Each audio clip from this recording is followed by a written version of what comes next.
Had a request to make some peanut butter cookies today. It's from my nephew. You know, it's his birthday and he thought I could do a video and, you know, make him some peanut butter cookies. So, you know, that little guy, he's so cute. We made cookies together when he was real little. But now, happy 31st birthday, Brad.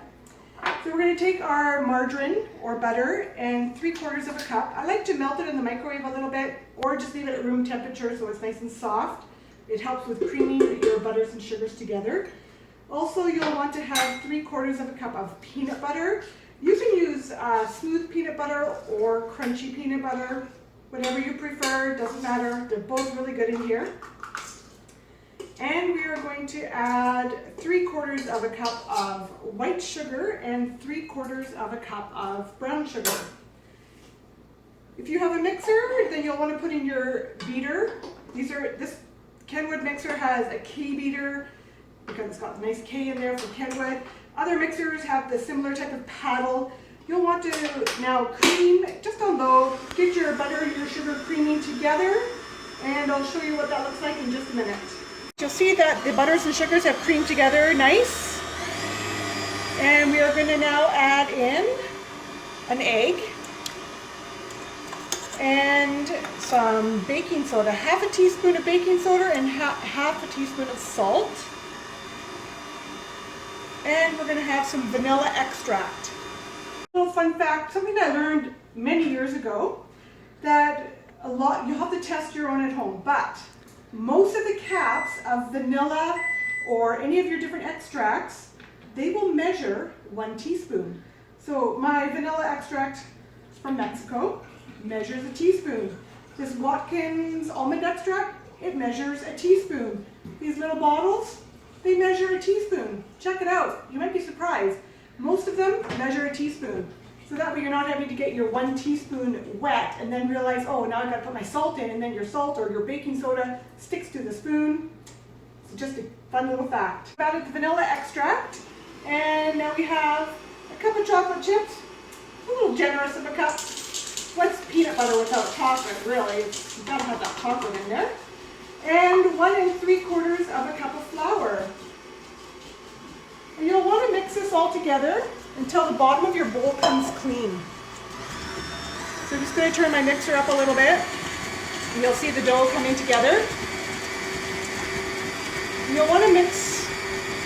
My margarine was a little soft, so I don't know if my bowl will come completely clean here.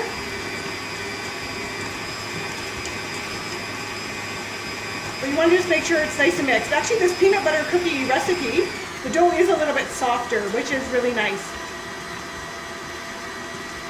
This one is actually mixed really well. I'm not going to be worried about getting my bottom of my bowl clean because my margarine was soft. I actually put it in the microwave a little bit too long. All right, so we are going to roll out our cookies.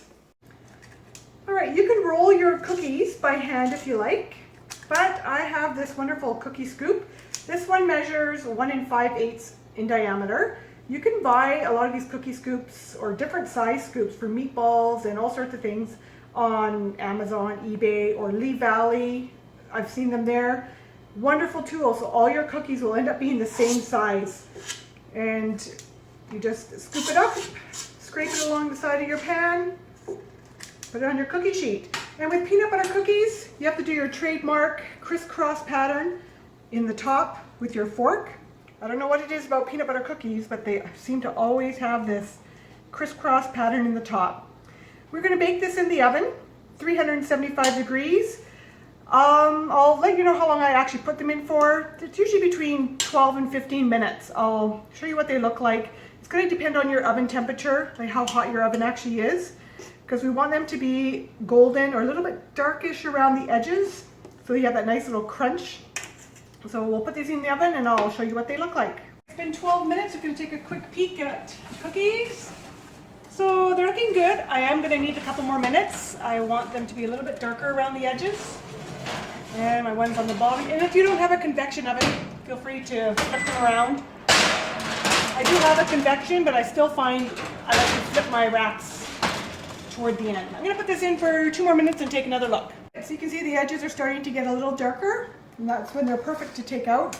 I think mine were in for about 17 minutes. It's going to depend on your oven temperature. Every oven is a little bit different. I think mine's a little bit on the cool side, so I needed to have a few minutes longer. So scoop these onto a cooling rack.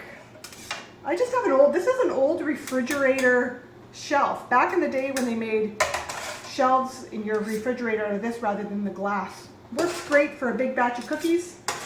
I have my last batch in the oven right now, and I'm going to deliver these to my nephew for lunch today.